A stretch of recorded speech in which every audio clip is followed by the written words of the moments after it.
උදකලා වෙන්න එයාගේ සිතුවිලි පැහැදිලිව පේන්න පටන් ගන්නවා. චර්යාවල වෙනස දැනෙන්න පටන් ගන්නවා. මානසිකත්වය තුළ තියෙන අඩුපාඩු දුර්වලකම් මනාකොට අඳුන ගන්න ලැබෙනවා. සම්මා සතිය පුරුදු කරනවා. ඒ අඩුපාඩු දුර්වලකම් නඩත්තු කරන්න, පෝෂණය කරන්න, ඒවා යටපත් කරනවා. දැන් නිවෙන්නේ නැද්ද? උදකලා භික්ෂුවගේ මාර්ගය උදකලාව. වත් කරන භික්ෂුවගේ මාර්ගය වත. පිණ්ඩපාත භික්ෂුවගේ මාර්ගය පිණ්ඩපාතය.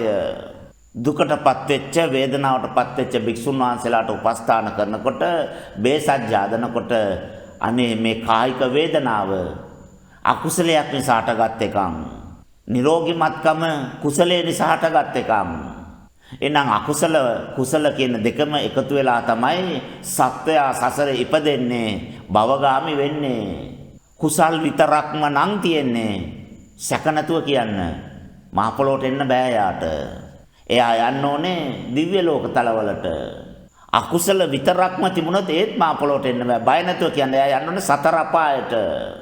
අකුසල විතරක් වැඩිපුර තියෙනවා නම් 70%ට වඩා කුසලුත් ටිකක් තියෙනවා. නමුත් අකුසල උඩරිම තියෙනවා. අතරෙන් 3ක් විතර. ඒකට අදාළ දිව්‍ය ලෝකවලට සතර අපායටකින් ඉපදිලා ඒ කර්මය ගෙවන්න ඕනේ. ඒක විශ්ව සමීකරණයක්. දෙපැත්තෙම තියෙනවා. 50 තියෙනවා, 60යි 50 තියෙනවා, 40යි 60යි වගේ දෙපැත්තටම තියෙනවා. එහෙනම් ඒගොල්ලෝ ඇවිල්ලා මනුස්ස ලෝකේ ඉපදිලා සන්තෝෂත් වෙනවා, උත්සවත් ගන්නවා, කේකුත් කනවා. බඩ පපුවට ගගා බිම පෙරලි පෙරලි කෑ ගාලා අහඬන එකත් කරනවා, දත් මිටිත් කනවා, නඩුත් කියනවා, සමාවක් දෙනවා, සමාවකුත් ගන්නවා, නින්දත් යනවා, ඈරුණාම දත් මිටිත් කනවා. පුදුම වැඩේ. කුසල් අකුසල් දෙකම අරගෙන ආපු නිසා ඒ අයට විඳීමකුත් විඳවීමකුත් සිද්ධ වෙනවා. එයාගේ මාර්ගයේ තියෙන්නේ කුසලය අඳුනගෙන ඒක පෝෂණය කරලා ශක්තිමත් කරන එක, අකුසලය අඳුනගෙන ඒකට විරුද්ධව ගැටෙන්නේ නැතුව ආර්ය අෂ්ටාංගික මාර්ගය උපයෝගී කරගෙන ඒකෙන් නිදහස් වෙන එක. බැන්නා බනින්න කෙනෙක් එනවා. බැනුම් ආගෙන හිටියොත් ඉවසීමෙන් ඒක ඉවරයි. ඒ අකුසලය ජයගත්තා. ඒක නිරෝධයටපත් වුණා. නෑ, එහෙම බැනුම් ගන්න පුළුවන්ද? අපේ ආත්මගරුත්වය මොකද්ද වෙන්නේ? එක එක්කෙනාගෙන් බැනුම් ගන්න නෙමෙයිනේ අපි ඉන්නේ කියලා. එකට එක බැනලා ඒ මනුස්සයාගේ දත් කඩලා මම జగතා, මම තමයි එයාට වඩා බල සම්පන්නා, වීර්ය සම්පන්නා කියලා හොප්පු කරනවා. ප්‍රශ්නේ බරපතලයි. නැවත මේ විදියටම බැනුම් ටිකනවා. නිකන් වෙන්නේ පොළුත් එක්ක එන්නේ. ගහලා බැනලා යනවා. වන්දාපු කෙනාට ගැව්වනේ. ගුටිත් හම්බෙනවා, බැනුනුත් හම්බෙනවා. අරක බෝනස් එක. යතුරු ඉලෙන් බේරිලා ගිහිල්ලා අන්තිමට නෑ මේ කර්මය ගෙවනවාමයි කියලා ඒ මානසිකත්වයේ නියතමානිකමෙන් රැඳුනාම 60 කටු කැඩෙනකම් ගහලා හොඳටම නිന്ദාපාස කරලා පිරිනිවන් පාන තැනටම ඒ ප්‍රශ්නේ ඇති වෙනවා. එහෙනම් අපේ ජීවිතවල කුසල් අකුසල් දෙකම අරගෙන ඇවිල්ලා ඉන්නේ නියතමානි වෙන්න, අවංක වෙන්න, ධාර්මික වෙන්න, ඉවසීමෙන් යුක්ත වෙන්න. අකුසල ටික කොහොමද අපි ගෙවලා ඉවර කරන්න ඕනේ?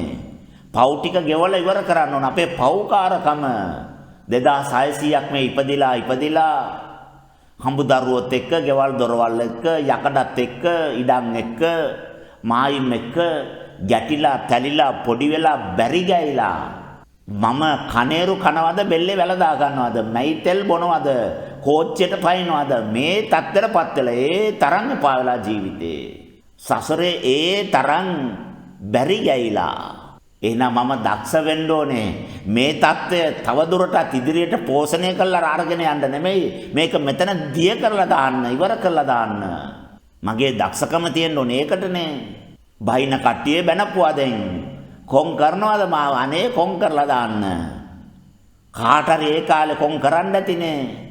හේතුඵල දාමනේ. හේතුවක් නැතුව මොකොත් වෙන්නේ නැහනේ. මිනිසුන්ට නිନ୍ଦා ආපාස කරන්න ඇතිනේ. අව탁සේරු කරන්න ඇතිනේ. හොඳ ලස්සනට ජීවත් වෙන අයට ඉරිසියා කරලා, නිନ୍ଦා කරලා, අපාස කරලා ඒ කට්ටියන මඩ ගන්න ඇතිනේ. ඕවා තමයි මේ ඉන්නේ. තන්තෝසෙන් බාර ගන්න. අපට එන සියලුම දුක්, කරදර, වේදනා, පීඩා, තාඩන, පීඩන, නිନ୍ଦා, අපාස විවේචන හැම එකක්ම සන්තෝෂයෙන් බාර ගන්න. අපි දිනුම් බුද්ධ දජය ඔසවලා තියන්නේ ඒකාන්ත වශයෙන්ම මම දිනුම් කියලා ඒ ජයපැන් බොන්න දිනන්න ඕනේ. දිනුම තීරණය වෙලා ඉවරයි. අපේ ජීවිතය දිනනවද පරදිනවද කියන තීරණාත්මක අවස්ථාව අපේ අතේ තියෙන්නේ. මම අකුසලත් එක්ක පැටලෙන්න යනවා නම් එයා නැවත නැවත භවයේ ඉපදෙනවා. සංසාරේ වෙච්ච අඩුපාඩු වල අකුසල ක්‍රියාත්මක වෙනකොට පැටලෙන්නේ නැතුව ලියලනවා නම් ඉමින්සරෙම් ගැට ටික ඔක්කොම ලියලා දානවා.